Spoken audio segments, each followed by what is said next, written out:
కూర్చొచ్చింది ఇక్కడ ఏం చేయలేదు, ఏం చేసినా నడుస్తుంది అనుకుంటున్నావు. విద్యార్థి లోకం నిన్ను బొంద పెట్టడానికైనా సిద్ధంగా ఉన్నారని చెప్పేసి నేను పీడిఎస్సీగా హెచ్చరిస్తా ఉన్నా.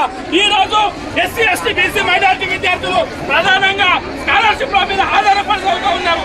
మా బతుకు మీద కొట్టాలని చూస్తే నిన్ను బొంద పెట్టడానికైనా ఈ విద్యార్థులు ఒక మొత్తం కూడా కట్టుకొని హైదరాబాద్ వరకైనా రావడానికి పీడిఎస్సీగా మేము సిద్ధంగా ఉన్నామని చెప్పేసి తెలియజేస్తున్నాం. మిత్రులారా, ఈ రోజు ఒక్కడే చెప్తా ఉన్నా, మేనిఫెస్టోలో కాంగ్రెస్ పార్టీ మేనిఫెస్టో పథకాలలో రాగానే సంవత్సరము స్కాలర్షిప్ లో ఫీజు రింబర్స్మెంట్ విడుదల చేస్తామని చెప్పిన ముఖ్యమంత్రి ఇప్పుడు సోయి ఆడబెట్టుకున్నావు.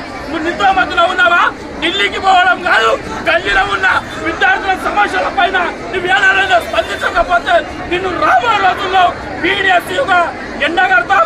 నిన్ను బంధ పెట్టడానికైనా పీడిఎస్సీగా సిద్ధంగా ఉన్నామని చెప్పేసి తెలియజేస్తున్న మిత్రులారా, ఈరోజు రాష్ట్ర వ్యాప్తంగా ప్రభుత్వాలు మారినాయి, నిరుద్యోగం పెరిగిపోయింది.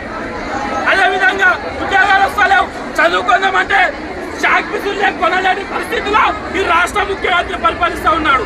అంతేకాదు మిత్రులారా, చదువుకుంటాం, అయ్యా మేము చదువుకుంటాం, మా స్కాలర్షిప్లు ఇవ్వండి అని చెప్పేసి మేము ఈరోజు ఈ దిగజారి అడుక్కోవాల్సినటువంటి పరిస్థితికి ఈ ముఖ్యమంత్రి దిగజార్చుండు.